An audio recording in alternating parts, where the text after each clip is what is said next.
একটা কি দুইটা করে করব যাতে সবাই বুঝতে পারে কি ধরনের এবং কিভাবে করতে হবে। আমি সহজ দেখাবো এবং নরমালটাও করে দেখাবো, যার যেটা সুবিধা হয়।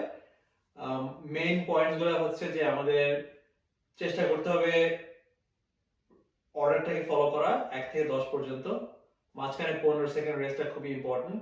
এবং আমরা যদি সবগুলা 10টা ওয়ার্কআউট রেস্ট সহ যদি 7 মিনিটে করতে নাও পারি, দ্যাটস ওকে, যতক্ষণ লাগে লাগুক। আলটিমেটলি আমরা 7.5 মিনিটের মধ্যে সবগুলো করতে পারবো। তাহলে আমরা প্রথমটা থেকে শুরু করি। প্রথমটা হচ্ছে স্কোয়াট। স্কোয়াট হচ্ছে আমাদের পা দুটো শোল্ডার লেন্থ, তারপরে হাতটাকে সামনে রেখে যতটুকু পর্যন্ত যাওয়া যায়, একদম বডিটাকে সোজা রেখে উপরে স্কোয়াট। এবং যত স্লো করা যায় তত ভালো। তারপরে হচ্ছে push up.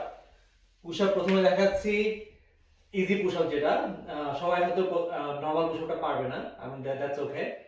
Easy push up করার জন্য হাঁটু রেখে, এবং হাঁটুতে যদি ব্যথা থাকে বা কিছু থাকে কুশনও দেওয়া যেতে পারে। তো নরমাল পুশ আপ হচ্ছে, এবং স্লোলি। তারপরে নরমালটা হচ্ছে বডি একদম স্ট্রেট যেতে হবে, স্ট্রেট উঠে আসতে হবে। তারপরে হচ্ছে আমরা ব্রিজ। ব্রিজের জন্য আমরা শুয়ে পড়বো,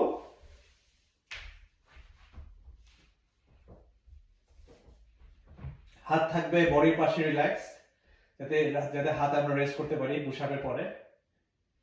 এবং পা দুটো মোটামুটি নিউট্রাল পজিশনে রেখে, এভাবে রেখে, এবং 30 সেকেন্ডস। তারপরে তো এটা হচ্ছে গ্লুট ব্রিজ বলে। এটা করার পরে আমাদের পরেরটা হচ্ছে single leg glute bridge lift.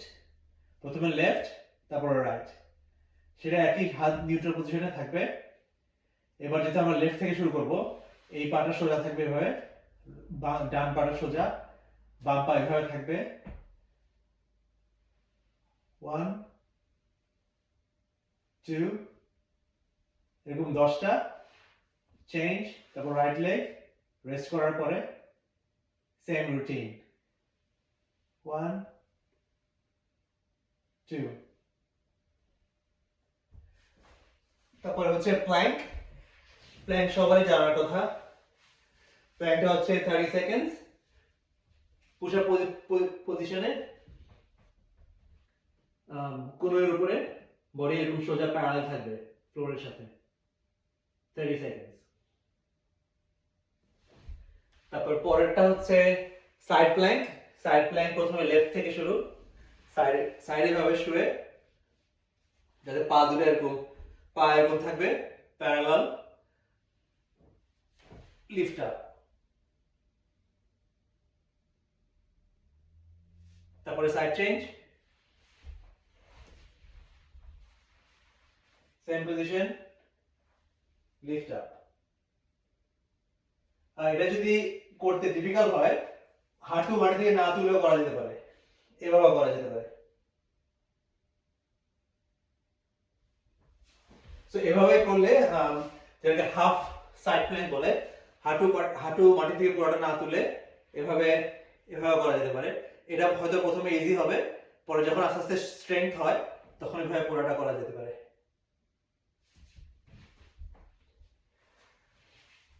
তারপরে হচ্ছে প্ল্যাঙ্কের পরে আই থিঙ্ক খুব সম্ভবত ওয়াল সিট। ওয়াল সিটটা হচ্ছে একটা, obviously clearly find a wall. আমার এখানে তো ওয়াল তুমি ওখানে উপরে উঠে গেলে তো দেখা যাবে নাকি?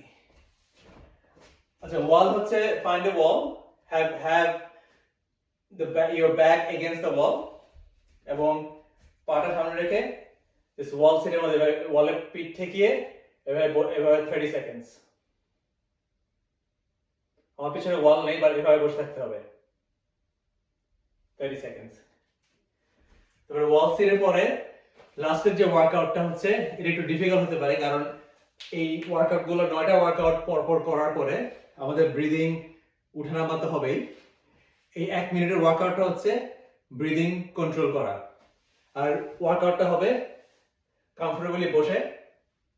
আমরা 4 সেকেন্ড হচ্ছে ইনহেল করব, 7 second hold, 4 second gently breathe out করব। এবং এটা খুবই ইম্পর্টেন্ট। প্রথমে এই কন্ট্রোলটা থাকবে না, আমাদের খুব এরকম হওয়াটা খুব স্বাভাবিক, কিন্তু আমরা চেষ্টা করতে হবে ব্রিথটাকে কন্ট্রোল করা।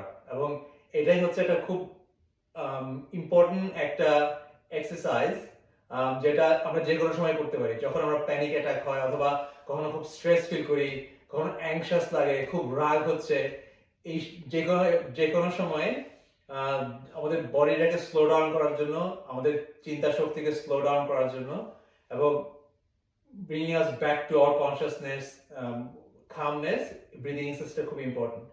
সো আমরা প্রথমে যেটা করবো সেটা হচ্ছে 4 সেকেন্ড ইনহেল, হোল্ড, রিলিজ।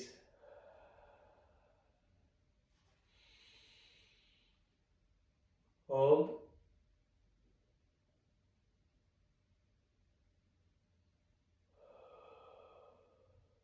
এটা 4 বার। টোটাল 7 মিনিট 15 সেকেন্ডের ওয়ার্কআউট হওয়ার কথা। প্রথম হয়তো বেশি সময় লাগতে পারে, দ্যাটস ওকে। 10 মিনিটের বেশি লাগার কথা না সর্বসাকুল্যে।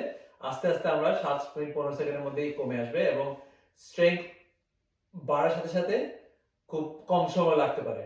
এবং যখন খুব প্রফিশিয়েন্ট হয়ে যাব, তখন আমরা রেপ বাড়িয়ে দিতে পারি। 10টার বদলে 20টা পুশ আপ, 15টা পুশ আপ, যার যেভাবে সম্ভব। বাট মেইন আইডিয়া হচ্ছে 45 ডেজ এভরিডে এই 10টা ওয়ার্কআউট আলটিমেটলি 7 মিনিট 15 সেকেন্ডের মধ্যে করা। Let's try this. I am confident 45 দিন পরে আমরা নিজেরা বুঝতে পারবো আমাদের এই সিম্পল ওয়ার্কআউট রুটিনটা, এই 7 থেকে 10 মিনিটের ইনভেস্টমেন্ট আমাদেরকে কতটুকু ফিটনেস ইমপ্রুভ করে। তো এরকম বসে উঠে যাওয়া খুবই স্বাভাবিক। Let's do this.